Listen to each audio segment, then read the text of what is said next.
എവിടെ വെച്ചാ കേട്ടത്? അബോർഷനായി. അബോഷനായി. തിരിച്ച് എന്നെ വീട്ടിൽ കൊണ്ടുവന്നു. അവരുടെ വീട്ടിലേക്ക് കൊണ്ടുവന്നു. അപ്പം സാറ് ഇരുന്നിട്ട് പറയാണ്, നിന്റെ വൈകല്യമാണ്. വൈകല്യം ഉള്ളത് കൊണ്ടാണ് അബോർഷനായി പോയതെന്ന് ഡോക്ടർ പറഞ്ഞത്. ഞാൻ ചോദിച്ചു, ഡോക്ടർ എന്താ പറഞ്ഞ അബോർഷൻ ആളെ റീസൺ എന്താ പറഞ്ഞെന്ന് ചോദിച്ചപ്പോഴത്തേക്കും പറഞ്ഞു, അത് നിനക്ക് വൈകല്യം ഉള്ളത് കൊണ്ട് അബോർഷനായി പോയതെന്ന് ഡോക്ടർ പറഞ്ഞു എന്ന് പറഞ്ഞു. അവിടെ എന്നെ പഴിചാടി. അങ്ങനെ വീട്ടിൽ വന്നു. വീട്ടിൽ വന്നു കഴിഞ്ഞപ്പോഴത്തേക്ക് എനിക്കറിയില്ല, എല്ലാവർക്കും ഭയങ്കര സ്നേഹം എന്നോടെ. ഉമ്മായിക്കും ഈ സഹോദരങ്ങൾക്കൊക്കെ ഭയങ്കര സ്നേഹമാണ്. എന്നിട്ട് പറയുന്ന, മോളെ നീ വിഷമിക്കണ്ട, അങ്ങനെയാ ഇങ്ങനെന്നൊക്കെ പറഞ്ഞ് എന്നെ ഇന്ന് വരേക്കും മോളേന്ന് വിളിച്ചിട്ടില്ല അവര്. അവരെന്നെ അതുപോലെ എന്നോട് ചിലപ്പോൾ ഞാൻ ഓർത്തില്ല, അപ്പൊ എനിക്ക് അബോർഷനായിട്ട് പോയതുകൊണ്ടായിരിക്കും ചിലപ്പം ഇങ്ങനെയൊക്കെ സ്നേഹം തോന്നിക്കുന്നതെന്നൊക്കെ ഞാൻ മനസ്സിൽ ഇങ്ങനെ വിചാരിച്ചു. അങ്ങനെ പറഞ്ഞ്, നമുക്കൊരു കാര്യം ചെയ്യാം, നമുക്ക് എല്ലാവർക്കും കൂടെ റെജീനായി വീട്ടിൽ കൊണ്ട് വിടാം എന്നിങ്ങനെ പറഞ്ഞു. അപ്പൊ ഞാൻ എല്ലാരും കൂടി എന്തിനാ എന്നെ വീട്ടിൽ കൊണ്ടുവിടും, ഞാൻ ഇങ്ങനെ മനസ്സിൽ എല്ലാരും കൂടി. അപ്പൊ ഞാനപ്പോ മനസ്സിലുണ്ടാ, ഞാനപ്പോ ഏറ്റവും കൂടുതൽ ആഗ്രഹിക്കുന്നത് എന്റെ ഭർത്താവിന്റെ കൂടെ പ്രസൻസ് ആണ് ഞാൻ ആഗ്രഹിക്കുന്നത്, മറ്റുള്ളവരുടെ അല്ല ഞാൻ ആഗ്രഹിക്കുന്നത്. അപ്പൊ ഞാൻ പറഞ്ഞു, ഇക്ക എല്ലാരും കൂടി എന്തിനാ ഇക്ക വരണം, ഇക്ക മാത്രം വന്നാൽ. കാരണം എനിക്ക് പുള്ളിയായിട്ട് എനിക്ക് ആകപ്പാട് കിട്ടുന്ന പുള്ളിയെ കിട്ടുന്ന സമയം എന്ന് വെച്ചാല്, എനിക്ക് എന്റെ വീട്ടിൽ നിന്ന് അവരുടെ വീട്ടിലേക്ക്, അല്ലെ അവരുടെ വീട്ടിൽ നിന്ന് ഞങ്ങളുടെ വീട്ടിലേക്ക് വരുന്ന ആ ഒരു ട്രാവലിംഗ് സമയമാണ് എനിക്ക് പുള്ളിനെ മാത്രമായിട്ട് കിട്ടുന്ന സമയം. അപ്പൊ അതിന്റെ ഇടയ്ക്ക് ഫാമിലി ഉണ്ടെങ്കിൽ എനിക്ക് പ്രത്യേകിച്ച് ആ ഒരു സിറ്റുവേഷനിൽ എനിക്ക് പുള്ളിയുടെ പ്രസൻസ് എനിക്ക് അനുഭവിക്കാൻ പറ്റാത്ത കാരണം ഇക്ക മാത്രം എന്നെ കൊണ്ടുവിട്ടാൽ മതി, ഇക്ക ഉമ്മനോ അവരോടും വരണ്ടെന്ന് പറയിക്ക എന്ന് പുള്ളിനോട് മാത്രമായിട്ട് ഞാൻ പറഞ്ഞു. അപ്പൊ പുള്ളി പറഞ്ഞു, നിങ്ങളൊന്നും വരണ്ട, ഞാൻ അവളെ കൊണ്ട് വിട്ടോളാം, നിങ്ങൾ എന്തിനാ വരുന്നത്, ഞാനായിട്ട് തന്നെ കൊണ്ട് വിട്ടോളാം, കുഴപ്പമില്ല, നിങ്ങൾ എത്രയും ബുദ്ധിമുട്ടുണ്ടാന്നൊക്കെ പറഞ്ഞു.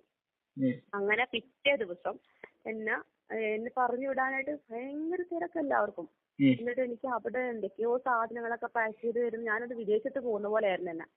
അങ്ങനെ എന്നെ വീട്ടിൽ കൊണ്ടുവന്ന് വിട്ടിട്ട് പോണ വഴിക്ക് എനിക്ക് എന്താ പറയാ, 2 ബോർഡ് താറാമുട്ട, പിന്നെ കുറച്ച് കാടമുട്ട, അങ്ങനെ കുറെ സാധനങ്ങൾ വാങ്ങിച്ചിട്ട് എന്നെ വീട്ടിൽ കൊണ്ടുവന്നു വെച്ചിട്ട് പറഞ്ഞ് 3 മാസത്തിന് റെസ്റ്റ് എടുക്കുക, അതിനുശേഷം 3 മാസം വരെ പട്ടിയുണ്ട്, അത് കഴിഞ്ഞിട്ട് ഞാൻ വന്ന് കൂട്ടിക്കൊണ്ട് വെച്ചോളാം പറഞ്ഞ് എന്നെ കൊണ്ടുവന്ന് വിട്ട് അന്ന് തിരിച്ച് സന്ധ്യ ആയപ്പോഴേ ആളെ പോകുന്നു. പക്ഷെ അന്ന് എനിക്ക് പുള്ളി പോയപ്പം എനിക്ക് എന്തോ മനസ്സിന് ഭയങ്കര വിഷമം. അപ്പൊ ഞാൻ ഇന്ന് പോകണ്ടേക്ക, ഇന്ന് ഇവിടെ നിൽക്കുന്ന, നാളെ രാവിലെ പോയാൽ പോരെ നിങ്ങൾക്ക്. ഇല്ല പറ്റില്ല, എനിക്ക് കടയിൽ ആരുമില്ല, എനിക്ക് പോണമെന്ന് പറഞ്ഞ് പുള്ളി നിർബന്ധം പിടിച്ചു. അപ്പൊ അന്ന് ഞാൻ കാറിൽ കൂടെ ഇന്ന് കുറേ നേരം സംസാരിച്ച് കണ്ണീന്ന് പറയുന്നിടം വരെയും ഞാൻ ഇങ്ങനെ നോക്കിയിരിക്കും. എന്തോ എന്റെ ഉള്ളിൽ ഭയങ്കര വിഷമമായിരിക്കും, എന്താണെന്ന് എനിക്ക് അറിയത്തില്ല. അങ്ങനെ തിരിച്ചു വന്നു. അത് കഴിഞ്ഞ് കറക്റ്റ് പിന്നീട് പുള്ളിയുടെ വിളിയും പറച്ചിലൊക്കെ ഒരു പന്തികേട്, മനസ്സിലായോ? അങ്ങനെ വിളിക്കാറില്ല, എനിക്ക് ചെലവിന് തരാറില്ല, ഒന്നുമില്ല. ഞാനായിട്ട് അങ്ങോട്ട് വിളിച്ചാ സംസാരിച്ചു, ആ ഒരു ആറ്റിറ്റ്യൂഡ്. അങ്ങനെ ആയി എന്നപ്പോഴത്തേക്ക് എനിക്ക് ഡൗട്ട് തോന്നി തുടങ്ങി. കഴിഞ്ഞപ്പോഴത്തേക്കിന് ഞാൻ എന്ത് ചെയ്ത്, എനിക്ക് സംശയം, ഞാൻ ചീറ്റ് ചെയ്യപ്പെടുവാണോ എന്നൊരു സംശയം എനിക്ക്. അപ്പൊ ഞാൻ എന്ത് ചെയ്തു, ഞാൻ ഓരോ കോളുകളും അങ്ങോട്ട് റെക്കോർഡ് ചെയ്യാൻ തുടങ്ങി പുള്ളിയുടെ. കാരണം സ്വാഭാവികമായിട്ടും നാളെ ഒരു ഇഷ്യൂസ് ഉണ്ടാവും എന്നുള്ള കാര്യം ഞാൻ ഉറപ്പിച്ചു. ആ ഉണ്ടാകുന്ന സമയത്ത് സ്വാഭാവികമായിട്ട് എല്ലാവരും ചോദിക്കും, നിന്നെ എല്ലാം അറിഞ്ഞ് നിന്റെ കൂടെ കൊണ്ടുപോയിട്ട് പിന്നെ എന്ത് കാര്യത്തിനാണ് ഈ പ്രശ്നം ഉണ്ടായി എന്നൊരു ചോദ്യം ഉണ്ടാവും.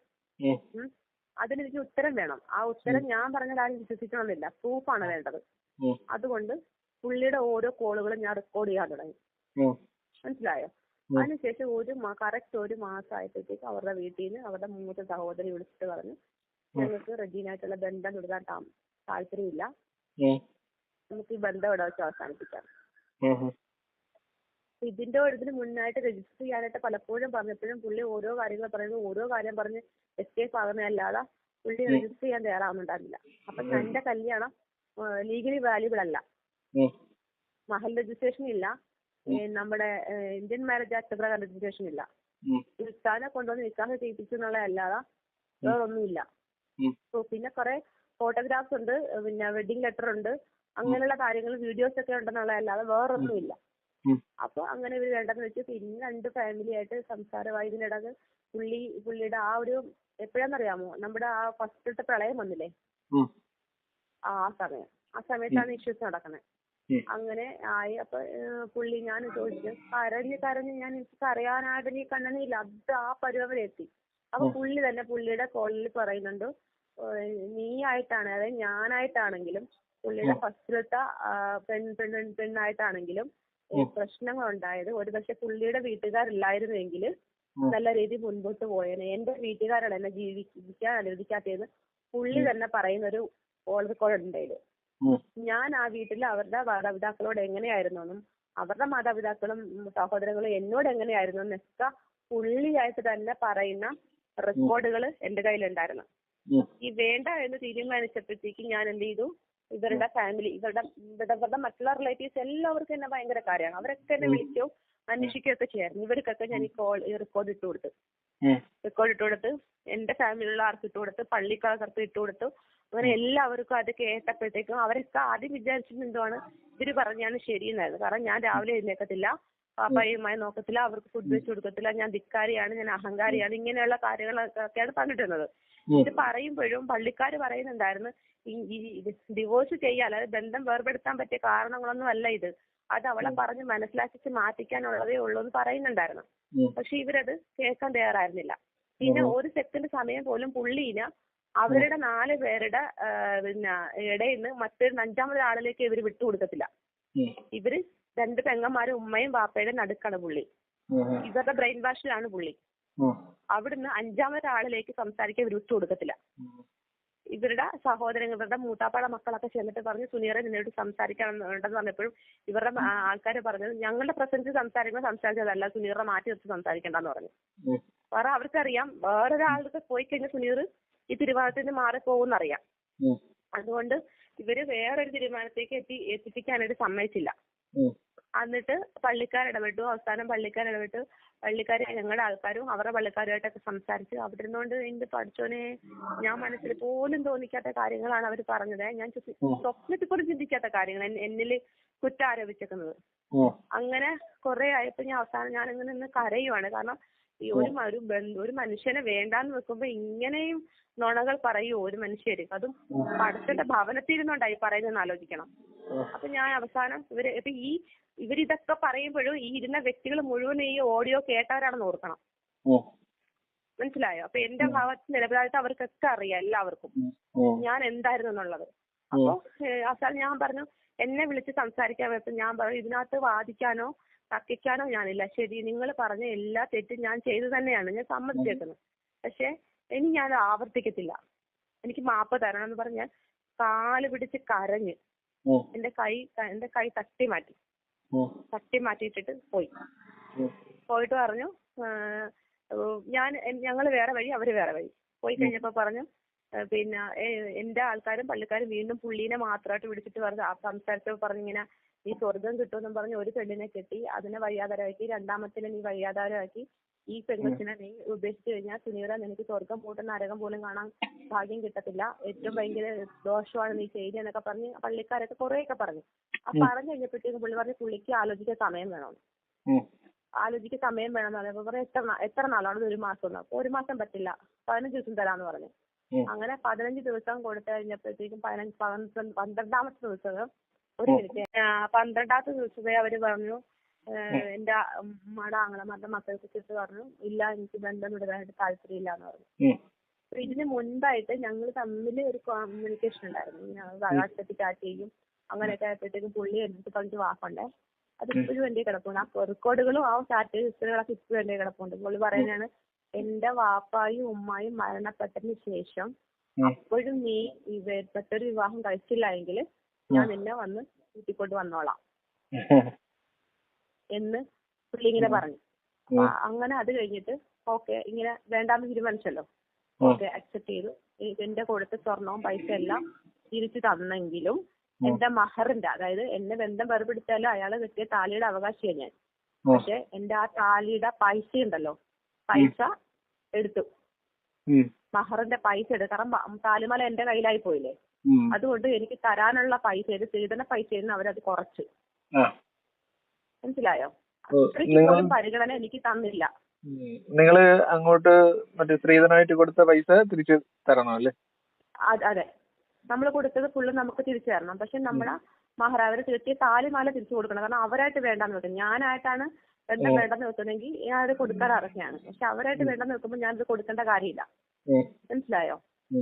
അങ്ങനെ അതുവരെ കുറച്ചിട്ടാണ് ഇവരെനിക്ക് എന്റെ പൈസയും ഫുള്ളും കാര്യങ്ങളൊക്കെ. എന്നിട്ടും ഞാൻ എടുത്ത് എല്ലാവരും പറഞ്ഞ് കേസ് കൊടുക്കണം എന്ന് പറഞ്ഞപ്പോഴും ഞാൻ എന്ത് ചെയ്ത് സഹിച്ച് ക്ഷമിച്ച് ഇന്നല്ലെങ്കിൽ നാളെ എന്നിലേക്ക് വരും എന്നുള്ള പ്രതീക്ഷയോടെ കാത്തിരിക്കാനായിട്ട് ഞാൻ തീരുമാനിച്ചു. ഞാൻ ഒരു കാര്യം പറഞ്ഞോട്ടെ, ഞാൻ നേരത്തെ പറയണമെന്ന് വിചാരിക്കുന്നത് കേസ് അല്ല, നിങ്ങൾ പറഞ്ഞു ഇപ്പോ ലീഗലായിട്ട് മാരേജ് രജിസ്റ്റർ ചെയ്തിട്ടില്ലെങ്കിലും ഞാൻ കുറച്ച് ഒരു 2-3 ദിവസം മുന്നേ ഒരു പോസ്റ്റ് ഇട്ടായിരുന്നു. അങ്ങനെ ഇല്ലെങ്കിലും നമ്മുടെ വിവാഹത്തിന്റെ എന്താണ് നമ്മളെ ക്ഷണക്കത്തോ അല്ലെങ്കിൽ വിവാഹത്തിന്റെ ഫോട്ടോയോ മതി ഒരു വാലിഡ് ആയിട്ടുള്ള നിങ്ങളുടെ കല്യാണം നടന്നു എന്ന് തെളിയിക്കാനുള്ള ഒരു ഇതായിട്ട്. അല്ലാതെ ഇത് തന്നെ വേണം എന്ന് ഒരു നിയമത്തിലും പറയുന്നില്ല. ഇതൊരു വാലിഡ് ആയിട്ടുള്ള ഒരു ഇതാണ്. പക്ഷെ സുപ്രീം കോടതിയിലേക്ക് ഇതുകൊണ്ട് നിങ്ങൾക്ക് ഇല്ല ഇല്ല ഇല്ല അത് ഒന്ന് രണ്ട് എന്റെ കേസ് തള്ളിപ്പോയി. എന്തെന്ന് പറഞ്ഞിട്ട് അതായത് ലീഗലി രജിസ്ട്രേഷൻ പ്രൂഫുകൾ ഒന്നുമില്ല, വെറും ഫോട്ടോഗ്രാഫറോ വീഡിയോ കൊണ്ടോ കല്യാണ ലെറ്റർ കൊണ്ടോ മാത്രം ഒരു വ്യക്തിനെ കല്യാണം കഴിക്കുമെന്ന് തെളിയിക്കാൻ പറ്റില്ല എന്നതിന്റെ പേരിൽ എന്റെ കേസ് ഇപ്പം ഞങ്ങള് ഹൈക്കോടതിയിൽ പോവും അപ്പീലിന്. അത് അങ്ങനെ തള്ളിപ്പോകാൻ പറ്റത്തില്ലല്ലോ. അത് സുപ്രീം കോടതിയിൽ തന്നെ അത് എന്തുകൊണ്ടാണെന്നത് പരിശോധിക്കേണ്ടി വരും. കാരണം സുപ്രീം കോടതിയിൽ തന്നെ റെഫറൻസ് ഉണ്ട്. അങ്ങനെ എന്തെങ്കിലും ഒരു ഇതുണ്ടെങ്കിൽ അത് വിവാഹമായി എന്താ ഇപ്പോ ലിവിങ് ടുഗദറിന് തന്നെ ആ ഒരു വിവാഹത്തിന്റെ ഒരു ഇത് കൊടുക്കണമെന്ന് പറഞ്ഞിട്ട് ഇപ്പോ ഇത് നടക്കുന്നുണ്ട്. അപ്പൊ പിന്നെ ലീഗലായിട്ട് നിങ്ങൾ എങ്ങനെ വിവാഹം കഴിച്ചിട്ട് അത് തന്നില്ലെങ്കിൽ അത് നിങ്ങൾക്ക് ഉറപ്പായിട്ട് മേൽക്കോടതിയിൽ പോയോ എന്താണ് അവിടെ സംഭവിച്ചതെന്ന് പരിശോധിക്കുക. അത് സംഭവിച്ചത് എന്താന്ന് വെച്ചാല് ഞാൻ പറയാം. അത് പിന്നീട് കുറെ ഉണ്ട് ഇങ്ങോട്ട് വരും. അവരുടെ പിന്നെ സിസ്റ്റർ അഡ്വക്കേറ്റ് ആണെന്ന് ഞാൻ പറഞ്ഞില്ലേ, അവരുടെ സിസ്റ്റർ അഡ്വക്കേറ്റ് ആണ്. അപ്പം ആ ഒരു ലെവലിൽ അതൊക്കെ എങ്ങനെയാണ് സംഭവിച്ചതെന്നുള്ളത് ഞങ്ങൾക്ക് ഇപ്പം ഓരോന്നോരോ ഞങ്ങളുടെ മുന്നിൽ തെളിഞ്ഞു വരുവാ. അതിനേക്കാളും വേറൊരു ഹൈലൈറ്റ് എന്താണെന്നറിയാമോ? ഇയാളുടെ ആദ്യത്തെ ഭാര്യയില്ലേ, പുള്ളിക്കാരത്തി ഈ വാശിക്ക് പഠിച്ച അഡ്വക്കേറ്റ് ആയി. മനസ്സിലായോ? അപ്പൊ ഇതിന് ഈ ഒരു പ്രശ്നം ഇങ്ങനെ വെച്ചാൽ ഞങ്ങള് കേസിൽ കൊടുക്കാതെ ഞാൻ ഇരിക്കുകയായിരുന്നു. പക്ഷെ അതിനുശേഷം എന്റെ ചൂട് മാറുന്നതിന് മുമ്പ് പുള്ളി വേറെ കല്യാണം ആലോചിക്കാൻ തയ്യാറായെന്നുള്ള അവരുടെ ഫാമിലി ആൾക്കാരെന്നെ വിളിച്ച് പറഞ്ഞത് ഞാൻ അറിഞ്ഞ സ്ഥിതിക്ക് ഇതിന് മുമ്പായിട്ട് എന്റെ ആൾക്കാരെല്ലാരും കൂടി ഇടപെട്ട് ഇദ്ദേഹത്തിന്റെ ആദ്യത്തെ ഭാര്യയെ കണ്ടുപിടിച്ചു. ആദ്യത്തെ ഭാര്യയുടെ പാലക്കാടുള്ളതാണ്. അവരെ കണ്ടുപിടിച്ചു. പിന്നെ എന്റെ ഫ്രണ്ടാണ് അവരെ കണ്ടുപിടിക്കുന്നത്. അവരെ കണ്ടുപിടിച്ചു. അവര് എന്നെ കാണാൻ വേണ്ടി എന്റെ നാട്ടിലെ ആലപ്പുഴ വന്നു. എന്റെ നാട്ടിൽ വന്ന് എന്നെ കണ്ട് എന്റെ സിറ്റുവേഷനും അവസ്ഥകളും എല്ലാം കണ്ടു കഴിഞ്ഞപ്പോഴത്തേക്കിനും അവർക്ക് ഭയങ്കരമായിട്ടും സങ്കടം വന്നു. വന്നിട്ട് അവർ പറഞ്ഞു, റെജീന എന്റെ കൂടെ നിൽക്കുക, റെജീനയ്ക്ക് അയാളുടെ കൂടെ ജീവിക്കണമെന്നുണ്ടെങ്കിൽ ഞാൻ കൊണ്ടുപോവാ, എന്റെ ഒപ്പം നിന്നാ മതി എന്ന് പറഞ്ഞു. അപ്പൊ അതിനോടകം അവരനുഭവിച്ച കഥകളും കാര്യങ്ങളും ഒക്കെ എന്നോട് പറഞ്ഞപ്പോഴത്തേക്കും എന്നോട് പറഞ്ഞതൊക്കെ വേറൊരു രീതിയായിരുന്നല്ലോ. എന്റെ മുന്നിൽ അവരൊരു വില്ലത്തിയായിരുന്നല്ലോ. പക്ഷെ പിന്നീട് അപ്പൊ ഞാൻ അറിയുന്നത് അവരെ ശരിക്കും അവരും എന്നെക്കാളും ഉപരി അവരും ചീറ്റ് ചെയ്യപ്പെട്ട സ്ത്രീയാണെന്ന് മനസ്സിലാക്കി ഞാൻ പറഞ്ഞു എനിക്ക് വേണ്ട. അവരെ എന്ത് രീതിയിലാണ് പുള്ളിക്കാരൻ വിവാഹം കഴിച്ചത്? കാരണം ഒരു സ്വർഗം കിട്ടുക എന്നുള്ള ഒരു ഇതില് തന്നെയാണോ അവരെ വിവാഹം കഴിച്ചത്? ഇതേപോലെ വേറെ ഈ സ്വർഗം കിട്ടുക എന്നുള്ള ഒരു രീതിയിൽ തന്നെയാണോ അവരെയും ആദ്യം വിവാഹം കഴിച്ചപ്പോ അങ്ങനെ ഇല്ലായിരുന്നു. വിവാഹം കഴിച്ചതിന് ശേഷം വീട്ടുകാരും വീണ്ടും പ്രശ്നമായപ്പോഴത്തേക്കിനും ആണ് പുള്ളിക്കാരൻ ഇങ്ങോട്ടേക്ക് ഇസ്ലാം മതം സ്വീകരിപ്പിക്കാനായിട്ട് മതം മാറ്റിയ റിവാർഡൊക്കെ ഉണ്ടെന്നൊക്കെ ഇങ്ങനെ കേട്ടിട്ടുണ്ട്. അതുകൊണ്ട് ചോദിച്ചു. അതെ അങ്ങനെ ആക്കിയത്. അപ്പൊ ഇവര് അതിനെ സമ്മതിച്ചില്ല പുള്ളിക്കാരി? ഇല്ല സമ്മതിച്ചില്ല. അത് പിന്നീട് പ്രഗ്നന്റ് ആയി കഴിഞ്ഞാൽ ആ കുട്ടീനെ അബോർട്ട് ചെയ്യിപ്പിച്ച്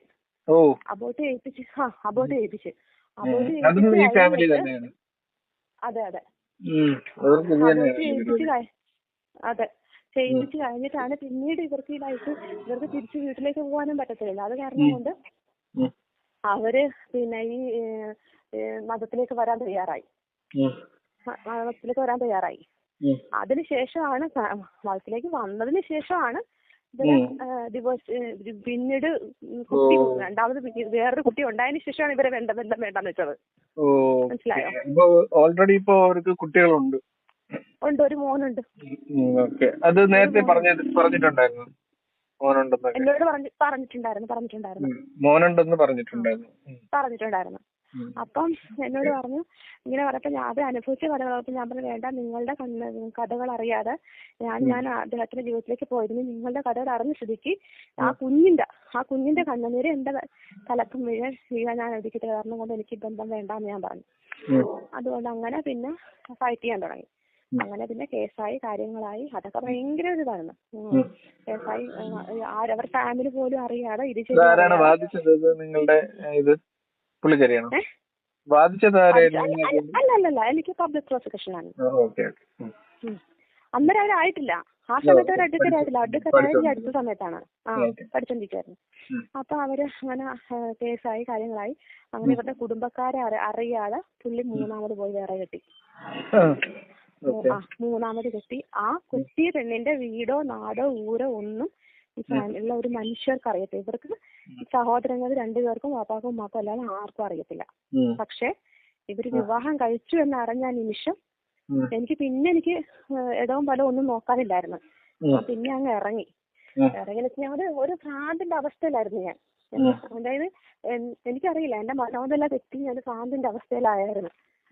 പിന്നെ എനിക്കറിയാം എന്റെ ചൂട് മാറുന്നതിനൊന്നും മറ്റൊരുത്തിയെ സ്വീകരിനെ വേണ്ടാന്ന് വെച്ചതിലല്ല, എന്റെ ചൂട് മാറുന്നതിനൊന്നും മറ്റൊരുത്തി അവിടെ വന്നു എന്നറിഞ്ഞപ്പം എനിക്കത് ഒരിക്കലും അക്സെപ്റ്റ് ചെയ്യാൻ പറ്റത്തില്ലായിരുന്നു. മനസ്സിലായോ? അങ്ങനെ പിന്നെ ഞാൻ കേസിനിറങ്ങി. എന്നെ സഹായിക്കാത്ത നർഗിസ്ത ഉൾപ്പെടാം. നർഗിസ്താണ് എല്ലാ കാര്യത്തിലും മുന്നിൽ നിന്ന്.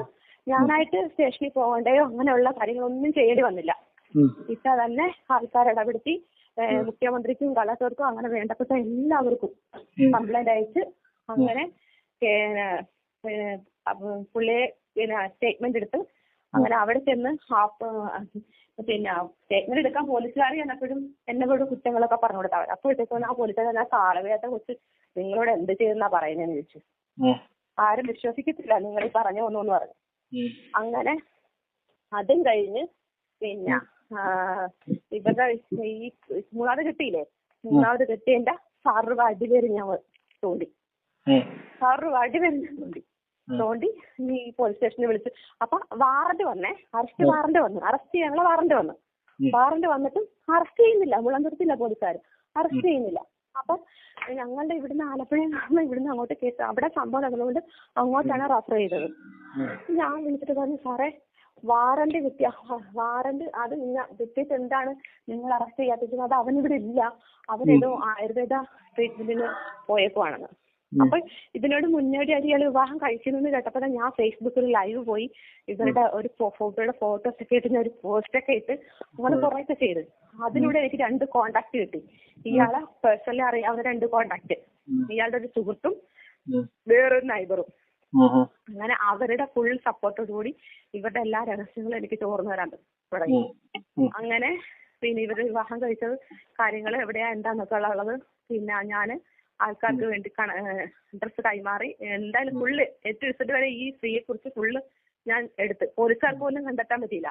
അത് ഞാൻ എടുത്ത് സ്റ്റേഷനിൽ സാറേ ഇന്നതാ സാറോട് ഞാൻ പറഞ്ഞല്ലേ അയാൾ വിവാഹം കഴിച്ചെന്ന് പറഞ്ഞല്ലേ, എന്നിട്ട് സാറ് നിങ്ങൾ ഉദാസീനത കാണിച്ചല്ലേ അയാൾ മൂന്നാമത് കിട്ടിയത് എന്നൊക്കെ ഞാൻ കുറേയൊക്കെ പറഞ്ഞു. അപ്പൊ നമ്മൾ സാറ് നീതി ചെയ്തെങ്കിൽ ഞാൻ അയാളുടെ ചങ്കി കത്തി കെട്ടു സാറേ എന്ന് പറഞ്ഞു. ഞാൻ വിളിച്ചിട്ട് ഞാൻ പറഞ്ഞു ഞാൻ കത്തി കയറ്റു ഉറപ്പാണതെന്ന് പറഞ്ഞു. എനിക്ക് നീതി കിട്ടിയില്ലെങ്കിൽ ഞാൻ അയാളെ കൊല്ലൂന്ന് പറഞ്ഞു. അങ്ങനെ പറഞ്ഞപ്പോ പറഞ്ഞ് ഇല്ല ഞങ്ങൾ എന്താന്ന് വെച്ചാൽ ചെയ്തോളാന്ന് പറഞ്ഞു. അങ്ങനെ ഞാൻ ഇയാള് പിന്നെ പോലീസ് സ്റ്റേഷന് ഇതാണത് റിസോർട്ടിലാണ് എവിടെയാണ്ട ആയുർവേദ ചികിത്സയ്ക്ക് പോയിരിക്കുന്ന പറയുമ്പോൾ ഞങ്ങൾ സാറുടെ ഫോൺ കിട്ടി. ഞാൻ ഇപ്പൊ അറിയിക്കാം അയാൾ എവിടെയാണെന്ന് ഞാൻ ഇപ്പൊ അറിയിക്കാന്ന് പറഞ്ഞു. അപ്പൊ തന്നെ ഞാൻ ആളെ കോൺടാക്ട് ചെയ്തപ്പോ ഒരു 5 മിനിറ്റ് മുമ്പ് അവിടുത്തെ പെട്രോൾ പമ്പിൽ നിന്ന് പെട്രോൾ എടുത്തിട്ട് പോയതേ ആള്. ഉടനെ ഞാൻ ഇയാളെ വിളിച്ചു, സ്റ്റേഷനിൽ വിളിച്ചു. ഞാൻ പറഞ്ഞു സാറിന്റെ കയ്യില് വാറന്റ് വന്ന സ്ഥിതിക്ക് അവൻ റിസോർട്ടിലല്ല ഏത് ബഹറിൽ പോയാലും അറസ്റ്റ് ചെയ്യാനുള്ള റൈറ്റ് നിങ്ങളുടെ ഭാഗത്തുണ്ട്. നിങ്ങളത് ചെയ്തില്ലെങ്കിൽ 24 മണിക്കൂർ ചെയ്യിപ്പിക്കാൻ എനിക്ക് അറിയാന്ന് പറഞ്ഞു. ഞാൻ ഫോൺ കട്ട് ചെയ്ത് ഞാൻ കോണ്ടാക്ട് ചെയ്യണം. അപ്പൊ ഇതിനിടെ എന്റെ ഒരു ഫ്രണ്ട് ഉണ്ട്, എന്റെ ബാല്യകാല സുഹൃത്തുണ്ട്, അവന്റെ ഒരു ഫ്രണ്ട് ഉണ്ട് മനോരമ ന്യൂസിന്റെ ക്യാമറാമാൻ. പുള്ളിയാണ് എനിക്ക് ഫുള്ളി ലീഗലി എല്ലായിടത്തും സപ്പോർട്ട് ചെയ്തത്, എല്ലായിടത്തും. കാരണം പുള്ളീനെ എല്ലാവർക്കും പേടിയാണല്ലോ, ഇവര് മീഡിയക്കാരല്ലേ. അപ്പൊ പ്രത്യേകിച്ച് മനോരമയാന്ന് പറയുമ്പോ കുറച്ചും കൂടി ഇതല്ലേ. അങ്ങനെ പിന്നെ ഞാൻ പുള്ളിയെ വിളിച്ചു പറഞ്ഞപ്പോ പുള്ളി അപ്പൊ തന്നെ DGP വിളിച്ച് DGP അപ്പൊ തന്നെ മുളന്തുരുത്തി സ്റ്റേഷനിൽ പറഞ്ഞ് 24 മണിക്കൂറിനുള്ളിൽ അവനെ അറസ്റ്റ് ചെയ്തിരിക്കണമെന്ന് പറഞ്ഞു. അങ്ങനെ പിറ്റേ ദിവസം ഞങ്ങളുടെ ഡിസേബിൾഡ് സംഘടനപ്പെട്ട ഒരു ചേട്ടൻ പറഞ്ഞിട്ട് ഞാൻ പിന്നെ നമ്മുടെ മറൈൻ ഡ്രൈവില് അവിടുത്തെ SI കാണാനിട്ട് പോവാൻ ഞാൻ കള്ളുരുത്തി എത്തിയിട്ട് എനിക്കൊരു കോള് വന്ന് അറസ്റ്റ് ചെയ്തു സ്റ്റേഷനിലുണ്ടെന്ന് പറഞ്ഞു. അവിടുത്തെ CP എന്നെ വിളിച്ചു. ഞാൻ പറഞ്ഞു സാറേ എത്ര സമയമായാലും ഞാൻ വരും, ഞാൻ വന്നതിന് ശേഷം അയാളെ ഓപ്പൺ കോർട്ടിലോട്ട് കൊണ്ടുപോകുള്ളൂ എന്ന് പറഞ്ഞു. അപ്പൊ പറഞ്ഞു ഞങ്ങൾക്ക് ടൈം പീരീഡ് ഉണ്ട് റജീന. ഞാൻ പറഞ്ഞു എന്നാൽ ഏകദേശം അതൊരു 5 മണിക്ക് മുമ്പ്. ഞാൻ തീർച്ചയായിട്ടും 5 മണിക്ക് മുമ്പ് ഞാൻ വരാന്ന് പറഞ്ഞു. അങ്ങനെ അപ്പൊ തന്നെ ഫോൺ വെച്ചിട്ട് ഞാൻ ഇവരെ വിളിച്ചു. ഇവരുടെ ആദ്യത്തെ ഭാര്യയില്ലേ അവരെ വിളിച്ചു. അവരെ വിളിച്ചിട്ട് ഞങ്ങൾ രണ്ടുപേരും കൂടി, ഞാൻ തൃപ്പൂണിത്തറയ്ക്ക് ചെന്ന് ഞങ്ങൾ രണ്ടുപേരും കൂടി തിരുവനന്തപുരത്ത് സ്റ്റേഷനിൽ പോയി. സ്റ്റേഷനിൽ പോയിട്ട് ഞങ്ങളിങ്ങനെ കയറി ഇങ്ങ് വരുവാണ്. കയറി ഇങ്ങനപ്പോൾ പുള്ളിക്കാരത്തി പറയുന്നത് കാണുന്നില്ലല്ലോ റെജീന, കാണുന്നില്ലല്ലോ. അപ്പൊ ഇവര് തമ്മിലുള്ള റിലേഷൻഷിപ്പ് കട്ടായിട്ട് 6-8 വർഷത്തോളം മേളിലായെന്ന് ആലോചിക്കണം. ഞാനുമായിട്ടുള്ള ബന്ധം കണ്ടിട്ട് എത്ര നാളെ, 6 മാസം പോലും ആയില്ല. ഒന്ന് ആലോചിക്കണം. അപ്പൊ ഞാനിങ്ങനെ അറിയിപ്പ് ഞങ്ങളിങ്ങനെ അകത്തോട്ട് കയറിയപ്പോൾ ഞാൻ വെറുതെ ഇങ്ങനെ തിരിഞ്ഞു വെച്ചിട്ടുണ്ട്. ഈ കൗണ്ടറിന്റെ ബാക്കിൽ ഒരു സ്റ്റെല്ലുണ്ട്, അവിടെ ഇരിക്കുന്ന ആള്. എന്റെ തമ്പുരാനെ, എനിക്ക് എന്തല്ലോ ഞാൻ ഇപ്പം ചിരിക്കുന്നുണ്ടെങ്കിൽ അന്നത്തെ എന്റെ അവസ്ഥ, ഞാനങ്ങ് എനിക്കത് കണ്ടപ്പോ എന്റെ നിയന്ത്രണം അങ്ങ് വിട്ടുപോയി. കാരണം വെച്ചാല് ഞാന് എന്റെ പഠിത്തം കഴിഞ്ഞിട്ട് ഒരു സ്ഥാനം നൽകിയ ഒരു മനുഷ്യനാണ് ആ മനുഷ്യൻ. അറിഞ്ഞുകൊണ്ട് ഞാൻ ഉറുമ്പിനെ പോലെ ഞാൻ നോവിച്ചിട്ടില്ല. ആരെയും വേദനിപ്പിക്കുന്ന ആദരിക്കുന്ന കൂട്ടത്തിലുള്ള ഞാൻ എന്നെ കൊണ്ട് ഈ പാതകം ഇയാള് ചെയ്യിപ്പിച്ചില്ലേ. ഞാൻ അപ്പൊ തന്നെ എന്റെ ലെവല് മാറി. ഞാൻ അവിടെ അങ്ങ് ഭയങ്കരമായിട്ട് കരഞ്ഞ്. സ്റ്റേഷനാണെന്നാ എന്താണെന്നൊന്നും അറിയാൻ പറ്റില്ല, ഞാൻ ഭയങ്കരമായിട്ട് അങ്ങ് കരഞ്ഞ് കഴിയുമ്പോഴത്തേക്കും പോലീസുകാരും വനിതാ പോലീസൊക്കെ വന്നിട്ട് പറഞ്ഞു ഇയാളെന്താ ഇങ്ങനെ ആകെ ബോൾഡ് ആണ്, ഇങ്ങനെ ആകരുതെന്നൊക്കെ പറഞ്ഞ് അവര് കുറേയൊക്കെ സമയം എടുത്തിട്ടാണ് ഞാനിങ്ങനെ ഓക്കെ ആയത്. അപ്പൊ എന്നെ ഈ മനോരമയുടെ ആളും വിളിച്ചിട്ട് പറഞ്ഞ് നീ ഇങ്ങനെ സീനുണ്ടാക്കാണെങ്കിൽ നീ എന്തിനാ അവിടെ പോയത്, നീ അവിടെ നിന്ന് ഇങ്ങോട്ട് പോരെന്ന് പറഞ്ഞു. അപ്പൊ ഇല്ല ഞാൻ ഓക്കെ ആയിക്കോളാം എന്നെ കുറച്ച് ടൈം എടുത്ത് ഞാൻ ഓക്കെ ആയി. ഓക്കെ ആയി കഴിഞ്ഞപ്പോൾ SI കണ്ടിട്ടേ പോകാവുള്ളൂ CP പറഞ്ഞു കൊണ്ട് അവിടെ അങ്ങ് ഇരുന്ന് കഴിഞ്ഞപ്പോൾ അതിനോടാണ് ഞാൻ ഇപ്പൊ ഈ പുള്ളിക്കാരത്തി ഇയാളെ നോക്കി ഫോട്ടോ എടുക്കലും ഭയങ്കര പോസ്റ്റ് കാണിക്കലൊക്കെയാണ്. എന്നിട്ട് SI വന്നപ്പോഴത്തേക്കും ഞാൻ പറഞ്ഞു സാറേ ഞാൻ അദ്ദേഹത്തിനോട് സംസാരിച്ചോട്ടെ വിചാരിച്ചു. അപ്പൊ ചോദിച്ചു എന്തിനാണ്, ചീത്ത വിളിക്കാൻ വല്ലതും ആണോ? ഞാൻ പറഞ്ഞു ഒരിക്കലല്ല, എനിക്ക് സംസാരിക്കണം സാറേ എന്ന് പറഞ്ഞു. അപ്പോഴത്തേക്കും ശരി സംസാരിച്ചോളാൻ പറഞ്ഞു. അപ്പം ഞാനെങ്കിൽ രണ്ടുപേരും കൂടി അങ്ങോട്ട് പോയപ്പോഴത്തേക്കും പുള്ളിക്കാരത്തി വേറെ പോലീസുകാരനെ കണ്ട് അവരോട് സംസാരിച്ചു. ഞാൻ അങ്ങ് നേരെ കയറി ചെന്നപ്പോഴത്തേക്ക് ഇദ്ദേഹം അങ്ങോട്ട് ഓപ്പോസിറ്റ് തിരിഞ്ഞിരിക്കുക. അപ്പൊ ഞാൻ ഇങ്ങനെ അനക്കിപ്പം തിരിഞ്ഞു നോക്കിയപ്പോ ഉടനെ എടുത്ത് വായിക്കാനോട് പറയുവാണേ നിന്നെ ഞാൻ സ്വീകരിക്കാനിരിക്കുകയായിരുന്നു. ഞാൻ പറഞ്ഞു കണ്ട ഒരുത്തിയുടെ ചൂട് പറ്റിയ നിങ്ങളുടെ ഔദാര്യം എനിക്ക് വേണ്ടെങ്കിലോ എന്ന് പറഞ്ഞു. അപ്പൊ ഞാൻ ഇക്കാന്ന് തന്നെ വിളിച്ചു. അപ്പൊ നീ എന്നെ ഇക്കാന്ന് വിളിക്കണം. ഞാൻ എന്റെ മര്യാദ ഞാൻ പാലിക്കും. നിങ്ങൾ നിങ്ങളുടെ മര്യാദ കാണിച്ചു, പക്ഷെ എന്റെ മര്യാദ ഞാൻ കാണിക്കണമല്ലോ. നിങ്ങൾ എന്താ വിചാരിച്ചത്? നിങ്ങളുടെ നീക്കുപോക്കുകളൊന്നും ഞാൻ അറിയുന്നില്ല എന്നാണ് വിചാരിച്ചത്. നിങ്ങളുടെ പെങ്ങള് പറഞ്ഞു ഒരു പൂച്ചക്കുട്ടിയെ എടുത്ത് കളയുന്ന ലാഘവത്തോടെ എന്നെ എടുത്ത് നിങ്ങളുടെ ജീവിതത്തിൽ എടുത്ത് കളയൂന്ന് പറഞ്ഞു. നിങ്ങൾ നോക്കിയപ്പോ എനിക്ക് ആൾബലമില്ല, ബന്ധുബലമില്ല, പണമില്ല, ഒന്നുമില്ല. അപ്പൊ എന്നെ ഉപേക്ഷിച്ചിട്ട് നിഷ്പ്രയാസം ഉപേക്ഷിച്ചിട്ട് വേറൊരാളെ എടുത്തിട്ട് ജീവിക്കാന്ന് വിചാരിച്ചാന്ന് ചോദിച്ചു. ഇപ്പം മനസ്സിലായോ എന്റെ പവർ എന്താണെന്നുള്ള ഇപ്പം മനസ്സിലായോ എന്ന് ചോദിക്കാൻ. ഒന്നും മിണ്ടായിരുന്നു. എന്നപ്പോഴത്തേക്കിനും എന്നോട് പറയാം കുറച്ച് നിന്നെ ഞാൻ കൂടോത്രം, നിന്റെ ഉമ്മാനെ ഞാൻ കൂടോത്രം ചെയ്ത് കൊല്ലുമെന്ന്. ഞാൻ നിങ്ങൾക്ക് പ്രാന്താണെന്ന് പറഞ്ഞു. നിങ്ങൾക്ക് പ്രാന്താന്ന് പറഞ്ഞപ്പോഴത്തേക്കുണ്ടെ ഈ പുള്ളിക്കാരത്തെ കയറി വന്നു. ഞാൻ അപ്പൊ എനിക്ക് എന്താ റജി, ഞാൻ പറയാം എന്റെ ഉമ്മാനെ കൂടോത്രം ചെയ്ത് കൊല്ലുന്നു. ഉടനെ ഈ പുള്ളിക്കാരത്തെ അങ്ങ് തിരിച്ച് ദേഷ്യമായി അങ്ങാണ്. കാരണം ഇവരോടാണ് കലിപ്പ് മുഴുവനും. ദേഷ്യപ്പോൾ സാറേ ഇതൊട്ടും ശരിയല്ല കേട്ടാന്ന് തോന്നി അവിടെ കൊണ്ട് വെച്ചിട്ട് പുള്ളിക്കാരൻ നിങ്ങളിങ്ങ് പോരി, അവനെ വെറുതെ വയലന്റ് ആക്കണ്ടെന്ന് പറഞ്ഞിട്ട് ഞങ്ങളങ്ങ് ഇറങ്ങി പോന്നു. അങ്ങനെ 41 ദിവസം റിമാൻഡ്, 2 പ്രാവശ്യം വെയില് റിമൂവ് ആയി. ഹൈക്കോർട്ടിൽ നിന്നാണ് വെയില് കിട്ടിയത്. അപ്പൊ ഞാൻ കൊടുത്ത വകുപ്പുകളൊക്കെ വേറെയായിരുന്നു. കൊടുത്ത വകുപ്പുകളൊക്കെ വേറെ, അതിലെ മെഡിക്കൽ ചെക്കപ്പിനൊക്കെ എന്നെ വിധേയമാക്കി. അതിലെവിടെയോ എനിക്കൊരു പ്ലസ് ആയിട്ടുള്ള ഒരു ഇതുണ്ട്. അതുകൊണ്ടാണ് ഇപ്പൊ വഖഫ് ബോർഡിലാണ് എന്റെ കേസ് ഇരിക്കുന്നത്. മനസ്സിലായോ? വഖഫ് ബോർഡിലാണ് എന്റെ കേസ് ഇരിക്കുന്നത്. അപ്പം അങ്ങനെ എന്താ പറയാ, അങ്ങനെ അങ്ങ് പോയി. പിന്നെ അവിടം വെച്ച് ഞാൻ അങ്ങ് നിർത്തി. കാരണം എനിക്ക് അവരുടെ പെങ്ങള് പറഞ്ഞൊരു വാക്ക്, ഒരു പൂച്ചക്കുട്ടി എടുത്ത് കളയുന്ന ലാഘവത്തോടു കൂടി എന്നെ എടുത്ത് കളയും എന്ന് പറഞ്ഞപ്പോൾ എനിക്ക് ബന്ധുബലം ഇല്ലെങ്കിലും മണി പവർ ഇല്ലെങ്കിലും എനിക്കുള്ള ആൾബലം അതെന്താന്ന് എനിക്ക് കാണിച്ചു കൊടുക്കണമായിരുന്നു. ആൾബലമല്ല, നിങ്ങളുടെ ഒരു വിൽ പവർ ആണ് അവിടെ കണ്ടത്. അതെ, അത് കാണിച്ചു കൊടുക്കണമായിരുന്നു എനിക്ക്. ഉള്ളിൽ ഞാൻ കരയുന്നുണ്ട്. എന്നെ സംബന്ധിച്ച് എന്ത് പ്രശ്നം വന്നാലും ഞാൻ പെട്ടെന്ന് അങ്ങോട്ട് ഇതാവത്തില്ല. മനസ്സിലായോ? സങ്കടം ഉണ്ടെങ്കിൽ കുറച്ച് സമയത്തേക്ക് ഇതുപോലുള്ള സ്ത്രീകൾക്ക് ഒരു മാതൃക ആണെന്നാണ് എന്റെ ഒരു വിശ്വാസം.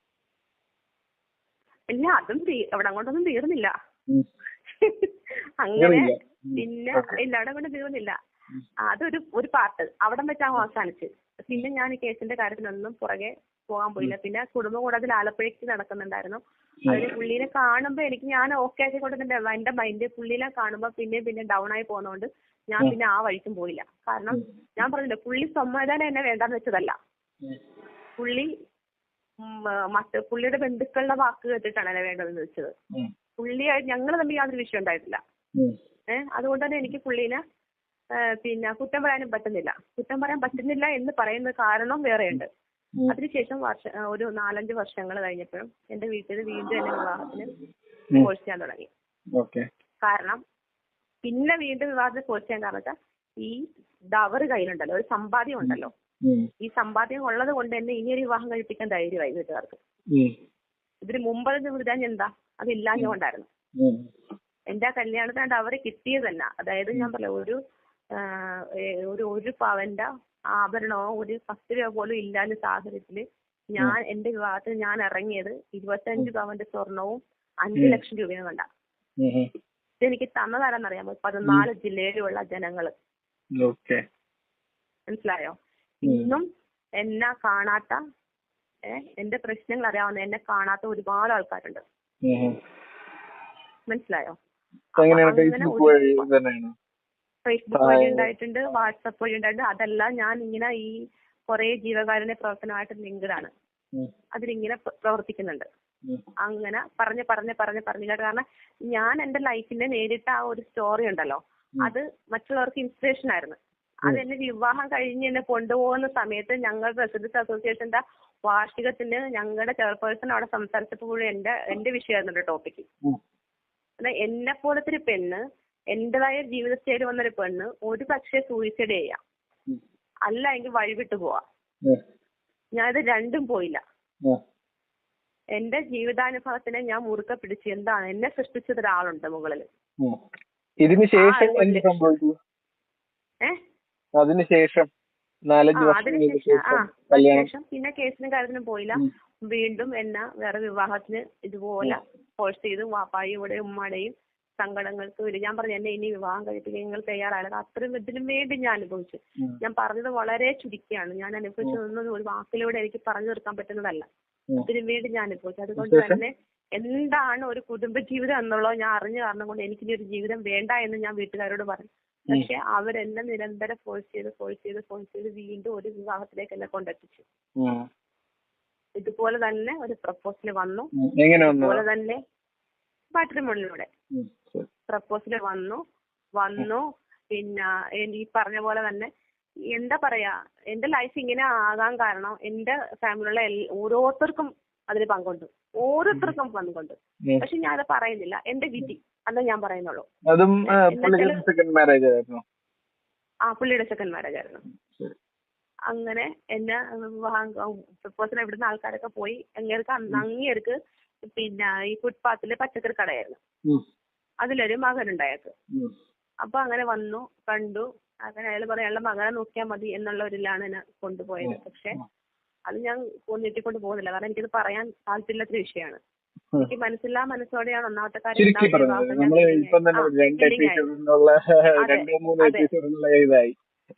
അതെ, ബില്ലിങ് ആയത്. അപ്പൊ എന്നെ കൊണ്ടുപോയി വിവാഹം കഴിച്ചു. അവിടെ കൊണ്ടുപോയി എന്റെ പിറ്റേ ദിവസം തന്നെ എന്റെ സ്വർണ്ണങ്ങൾ ഫുള്ള് ഊരിയെടുത്തു. സ്വർണ്ണം ഫുള്ള് ഊരിയെടുത്തു. പിന്നെ ഒരു മാസം വരെ അവരുടെ കുടുംബത്തിൽ ജീവിച്ചു. അതിനുശേഷം ഞങ്ങൾ വേറൊരു വീട് റെന്റിനെടുത്ത് മാറി. ശരിക്കും പറഞ്ഞാൽ അവിടെ ഞാൻ ഒരു എന്താ പറയാ, അയാളുടെ മകനും വെച്ച് വേവിച്ച് കൊടുക്കുക, അയാളുടെ വിഴുപ്പ് കഴുകി കൊടുക്കുക, അവരുടെ വിഴുപ്പ് കഴുകി കൊടുക്കുക എന്നുള്ളതല്ലാതെ വേറെ ഒരു പരിഗണന എനിക്ക് അവരുണ്ടായില്ല. അയാൾക്ക് മറ്റുള്ള പെണ്ണുങ്ങളുമായിട്ട് കണക്ഷൻസ്. ഞാൻ ആ വീട്ടിലുള്ളപ്പോ തന്നെ അയാള് റൂമിൽ കയറി കതവടച്ച് മറ്റു പല സ്ത്രീകളുമായിട്ട് വീഡിയോ കോള് അങ്ങനെയുള്ള പരിപാടികളൊക്കെ. ഞാനൊട്ട് യാതൊരു ബന്ധവുമില്ല. ഞങ്ങൾ രണ്ടും മുറിയിലായിരുന്നു. ശാരീരിക ബന്ധമൊന്നും ഒന്നുമില്ല, ഒരു ഇതുമില്ല. അതായത് റോൾ ചെയ്യാനായിട്ട് ഫണ്ട് വേണമായിരുന്നു. അതിനെന്നെ വിവാഹം കഴിച്ചു. എന്റെ സ്വർണ്ണം ഫുള്ളും എടുത്തു. സ്വർണ്ണം 10 വയസ്സ്. 10 വയസ്സാണ് ചെറുക്കന്. അങ്ങനെ 2 മുറിയിലായിട്ട് വിവാഹം. അപ്പൊ അവരുടെ ഫാമിലി, അവരുടെ വീട്ടുകാർക്കൊക്കെ മനസ്സിലായിട്ട് അവരുടെ വീട്ടുകാർ എന്നെ വിളിച്ചു പറഞ്ഞു, നീ നിന്റെ ജീവിതം വെറുതെ ഇവിടെ കിടന്ന് കളയണ്ട, നീ നിന്റെ പാട്ടിന് പോവച്ചെന്ന് പറഞ്ഞു. പക്ഷെ എന്നാലും ഒരു വിവാഹം അങ്ങനായി, രണ്ടാമത്തെ വിവാഹം ഇങ്ങനെയായി. ഈ നാട്ടുകാരെന്ത് പറയും, വീട്ടുകാരെന്ത് പറയും എന്നുള്ള ചിന്തയിൽ ഞാൻ സഹിച്ച് പിടിച്ച് അവിടെ നിൽക്കാനെടുത്തു. ഇതിനിടക്ക് പല വഴക്കം പ്രശ്നങ്ങളൊക്കെ നടന്ന് എന്റെ വീട്ടിൽ നിന്ന് വന്ന് പരിഹരിക്കുകയൊക്കെ ചെയ്തതാണ്. പക്ഷെ എനിക്ക് മനസ്സുകൊണ്ട് നമുക്ക്, അതായത് ഒരു പുരുഷൻ എന്നൊരു കൺസെപ്റ്റിലേക്ക് കൊണ്ട് അത്രയും വൃത്തികെട്ട ഫ്രോഡ്, മോഷണം ഉണ്ട് കയ്യില്, കള്ളത്തരങ്ങൾ മാത്രമേ ഉള്ളൂ കയ്യില്, പെണ്ണുപിടുത്തം ഉണ്ട് കയ്യില്. എങ്ങനെ ഇത്ര കറക്റ്റ് ആയിട്ട് ഇവിടെ എല്ലാം പോയി വീഴുന്നു? അതല്ല ഞാൻ പറഞ്ഞേ, പെണ്ണുങ്ങളെ കൂട്ടിക്കൊടുക്കുന്ന പരിപാടികളാണ് ഇതൊക്കെയാണ് ആളുടെ ജോലി. മനസ്സിലായോ? അപ്പൊ ഈ എന്റെ സ്വർണ്ണം എന്നിൽ നിന്ന് ഒന്നും കിട്ടില്ല എന്ന് കണ്ടപ്പം ഞാൻ വെറും ഒരു വേസ്റ്റായിട്ട് മാത്രം. ഞാൻ വെച്ചിട്ടുണ്ടെങ്കിൽ നമ്മളെന്ന് വെച്ചാൽ ഓരോ സ്ത്രീകളും അവരുടെ വ്യക്തിത്വത്തിനെ സ്വയം ബഹുമാനിക്കുന്ന ആൾക്കാരാണ്. അതിന് ചവിട്ടി വെടിക്കുന്ന കാണുമ്പോഴത്തേക്കും അവിടെ കഴിഞ്ഞ ജൂലൈയിൽ ഇതുപോലെ എനിക്ക് ഒരു ഇന്റർവ്യൂവിന്റെ കാർഡ് വന്നു ജോലിയുടെ. അപ്പൊ ഇതിന് 2-3 പ്രാവശ്യം എന്റെ ഫ്രണ്ട്സുമായിട്ടൊക്കെ ഞാൻ സംസാരിച്ചപ്പോ അവര് പറഞ്ഞു, നിന്റെ ജീവിതം ഇങ്ങനെ 1-2 പോയിന്നും പറഞ്ഞ് നീ വെറുതെ എല്ലാവരും എല്ലാം വിളിച്ച് ബ്രെയിൻ വാഷ് ചെയ്യാൻ തുടങ്ങി. ഞാൻ ഈ ലൈഫിൽ നിന്ന് തിരിച്ചു വരാനായിട്ട്. അങ്ങനെ ആദ്യമൊക്കെ എനിക്ക് ബുദ്ധിമുട്ടുണ്ട്. പിന്നെ ഈ ഇന്റർവ്യൂവിന്റെ കാർഡ് വന്നപ്പോ എനിക്കൊരു ബലമായി. ഇല്ല എങ്കിൽ ഗവൺമെന്റിന്റെ എംപ്ലോയ്മെന്റിൽ നിന്ന് വന്നപ്പോഴത്തേക്ക് ഞാൻ എന്ത് ചെയ്തു, അവിടുന്ന് തിരിച്ച് ഞാൻ എന്റെ വീട്ടിൽ വന്നു. ഇത് എംപ്ലോയ്മെന്റിനില്ല, ജോലിക്ക് ഇന്റർവ്യൂവിന് പങ്കെടുക്കാനെന്നും പറഞ്ഞാണ് ഞാൻ ഇവിടുന്ന് വരുന്നത്. പക്ഷെ വന്നതിന് ശേഷം ഞാൻ പിന്നെ തിരിച്ചു പോയില്ല. ഒരു മാസം കഴിഞ്ഞപ്പോ എന്റെ ഫാമിലിയായിട്ട് ഞാൻ അവിടെ പോയി എന്റെ സാധനങ്ങളെല്ലാം എടുത്ത് കഴിഞ്ഞപ്പോഴത്തേക്ക് ജോലി കിട്ടുന്നപ്പോ ഇവന് ഭയങ്കര താല്പര്യമായി. കാരണം പിന്നെ ഇവന് ജോലിക്കും കൂലിക്കൊന്നും പോകാതെ എന്റെ വരുമാനം കൊണ്ട് കഴിയാലോ, അങ്ങനെയുള്ളൊരു ഇതായി. പക്ഷെ ഇല്ല, ഞാനങ്ങ് വിട്ടിങ്ങ് പോന്ന്. ഈ കഴിഞ്ഞ ദിവസം ഞാൻ കൊണ്ടുപോയി എന്റെ സാധനങ്ങൾ, എന്റെ സ്വർണം പൈസ വേണമല്ലോ, അതിന് വേണ്ടിയിട്ട് ഞാൻ ഡിവോഴ്സിനും സ്വർണം പൈസയ്ക്കും വേണ്ടിയിട്ട് ഞാൻ പെറ്റീഷൻ കൊടുത്തേക്കുവാ. അതെ, അത് ലീഗലായിട്ട് അത് ചെയ്തതാണ്. അതെല്ലാം ചെയ്തു. ഇതാണ് എന്റെ സ്റ്റോറി. അതാ പറഞ്ഞ അവിടെ പറയുന്ന ഓരോ വ്യക്തികൾക്കും അവിടെ ഇടുന്ന ഓരോത്തിനും വ്യക്തമായ മറുപടി എന്റെ കയ്യിലുണ്ട്. പിന്നെ ചിലപ്പോ ഞാൻ ആലോചിച്ചു, തമ്പുരാനെ എനിക്ക് മാത്രം എന്തേ ഇങ്ങനൊരു വിധി വന്നത്? എന്നെക്കാളും ഇപ്പൊ കണ്ടിട്ടില്ലേ സോഷ്യൽ മീഡിയയിൽ എത്രയോ പെൺകുട്ടികൾ എന്നെക്കാളും വീൽ ചെയറിൽ ഇരിക്കുന്നവരും ശരീരം അനങ്ങാൻ പറ്റാത്തവരെയും കൈ പിടിച്ച് കൂട്ടിക്കൊണ്ടുപോകുന്ന എത്രയോ സ്റ്റോറീസ് ഉണ്ട്. പക്ഷെ എന്റെ ലൈഫിൽ ഞാനത് കണ്ടിട്ടില്ല. അതുകൊണ്ടാണ് എനിക്ക് അതിനൊരു കൃത്യമായ ആൻസർ ആർക്കും പറയാൻ പറ്റത്തില്ല. ഇല്ല, അല്ല ഞാനിനി ആഗ്രഹിക്കുന്നതുമില്ല. ഞാൻ പറഞ്ഞില്ല, ഇനി എനിക്ക് ഇപ്പോഴത്തെ തമ്പുരാന്റെ അനുഗ്രഹം കൊണ്ട് മെയ് പകുതിയോടടുത്ത് അടുത്ത ഇന്റർവ്യൂവിന്റെ കാർഡ് വരും. അത് എന്തായാലും എനിക്ക് കയറിയേ പറ്റൂ. അത് മേടിച്ചു തരാമെന്ന് കുറച്ച് ആൾക്കാർ ഞാൻ പറഞ്ഞ് സെറ്റാക്കി വെച്ചിട്ടുണ്ട്. പാർട്ടിയുടെ ബേസിലേ കിട്ടുള്ളത്. ലൈഫ് ലോങ് ആണ്, 70 വയസ്സ് വരെ എനിക്ക് ചെയ്യാം. പാർട്ട് ടൈം ആയിട്ട് കിട്ടുന്നതാണ്, ക്ലർക്ക് ആയിട്ട്. അപ്പം അതൊക്കെ അടുത്ത് വന്നിട്ടുണ്ട്. എനിക്ക് ഒരു ഇൻകം ഉണ്ടാക്കുക, എന്റെ കുടുംബത്തിനെ ചേർത്ത് പിടിക്കാന്നുള്ളതല്ലാതെ അപ്പം പാവപ്പെട്ടവങ്ങളെ സഹായിക്കാന്നുള്ളതല്ലാതെ എനിക്ക് സെക്കൻഡ് മാരേജിന്റെ ഗോൾഡും കാര്യങ്ങളൊക്കെ കിട്ടിയായിരുന്നു ഇല്ല. അതിനാ കേസ് കൊടുത്തേക്കുന്നത് ഞാൻ. എല്ലാം അവിടെ കൊണ്ട് പുള്ളി ഇതെല്ലാം കൊടുത്തു. അതിനാണ് എല്ലാരും പറഞ്ഞത് എന്റെ താലിമാല അതേ ഒന്നും ഇല്ലെന്നേ, ഒരു മുട്ടുകമ്മല് പോലും ഇല്ല. എല്ലാം എടുത്തു. ഞാൻ പറഞ്ഞില്ല, ഒറ്റ ദിവസം കൊണ്ടാ സർവ്വതും കൈക്കലാക്കിയത്. അപ്പൊ ഞാൻ വിചാരിച്ചതെന്നറിയാമോ, വെറുതെ നമ്മുടെ കുടുംബജീവിതത്തിനല്ലേ വാല്യൂ നൽകും, നമ്മൾ ഈ ഗോൾഡിന് വാല്യൂ നൽകുമോ? അതുകൊണ്ട് ഞാൻ അങ്ങനെയൊക്കെ പോട്ടെന്ന് വിചാരിച്ച് ഞാൻ കൊടുത്തതാ. പക്ഷെ ഞാൻ ഒരു കുഴിയിൽ വീണിട്ട് അത് അറിഞ്ഞിട്ട് അല്ലാതെ പറ്റുന്നത് നമുക്ക് മനസ്സിലാക്കാം. വീണ്ടും ഓക്കെ പറ്റിപ്പോ. ഇനിയിപ്പോ അതിനെ കുറിച്ച് ഓർത്തിട്ട് കാര്യമില്ലല്ലേ. ഞാൻ ഈ കേട്ടുകൊണ്ടിരിക്കുന്ന ആൾക്കാര് ഇത് എത്ര പേര് കേൾക്കും എന്നുള്ളത് അറിയത്തില്ല. പക്ഷെ കേട്ടുകൊണ്ടൊന്ന് ഇരിക്കുന്ന ആൾക്കാർക്ക് ഒരുപാട് ഇതിൽ നിന്ന് പഠിക്കാനുണ്ട് സംഭവം. ഒരു സ്ത്രീ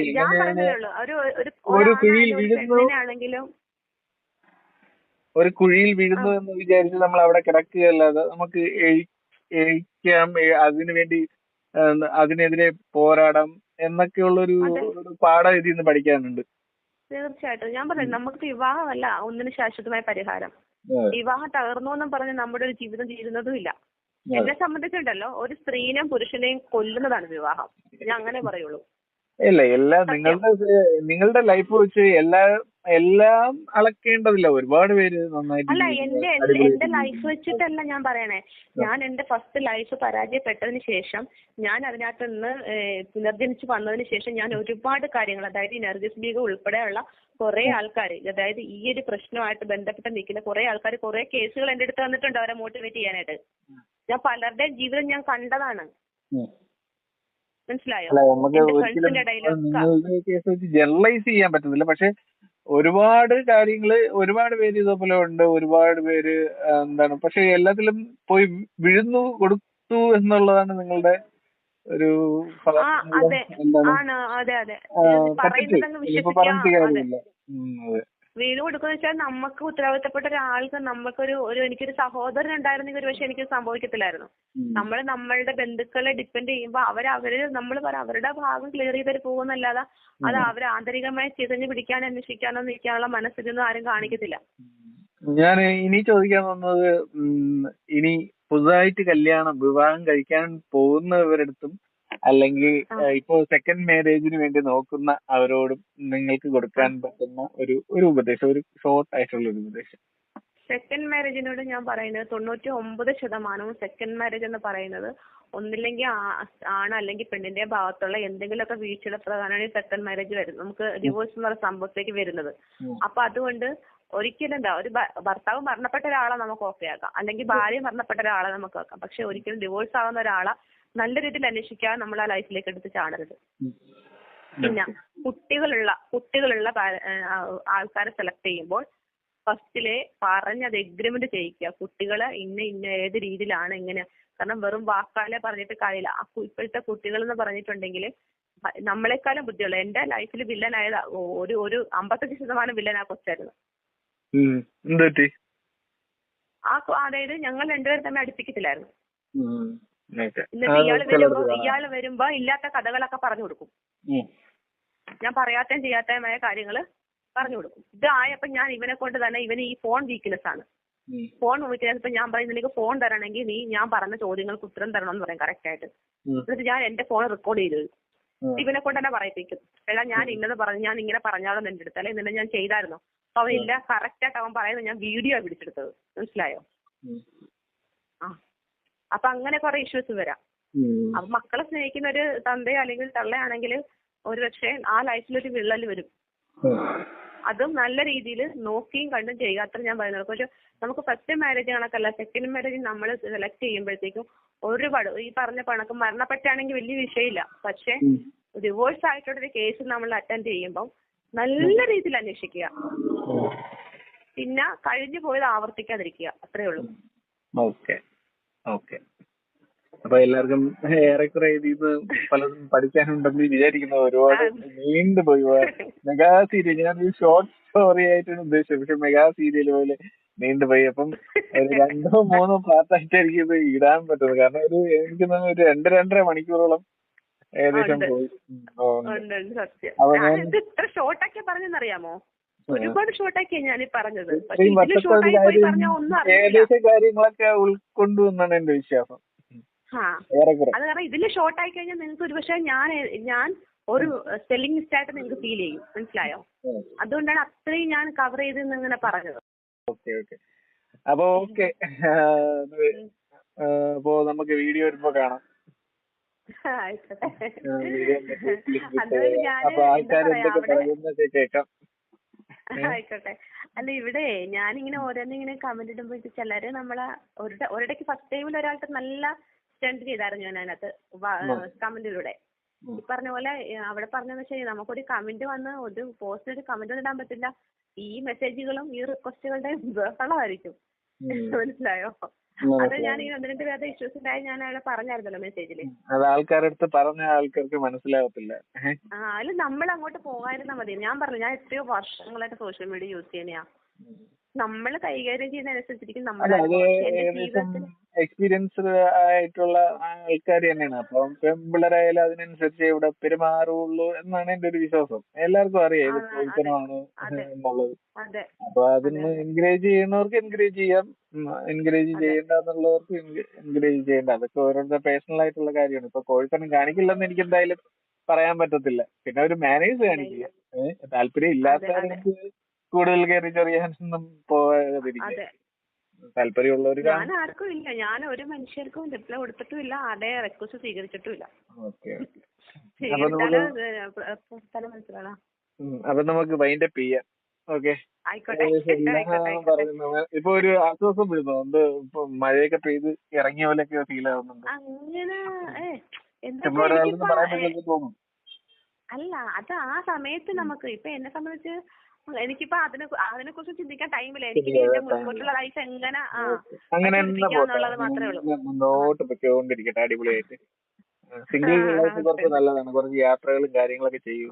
ഒരുപാട് അതെ അതെ അതെ കളച്ചിട്ട അതെ ജീവിതം അത് കുറച്ച് അനുഭവിച്ചില്ലേ, ഇനിയിപ്പം ഫ്രീ ആയിട്ട് ഫ്രീ ബേർഡ് ആയിട്ട് അടിപൊളിയായിട്ട് പറന്ന് അതെ ലോകമെല്ലാം കണ്ട് അതെ അതെ വർണ്ണങ്ങളും നിറങ്ങളും എല്ലാം കണ്ട് അടിച്ചു പൊളിച്ച് ജീവിക്കും. ഓക്കെ, അതെ അതെ അതെ അതെ അതെ all the very okay. Best. Oh thank you. Okay okay.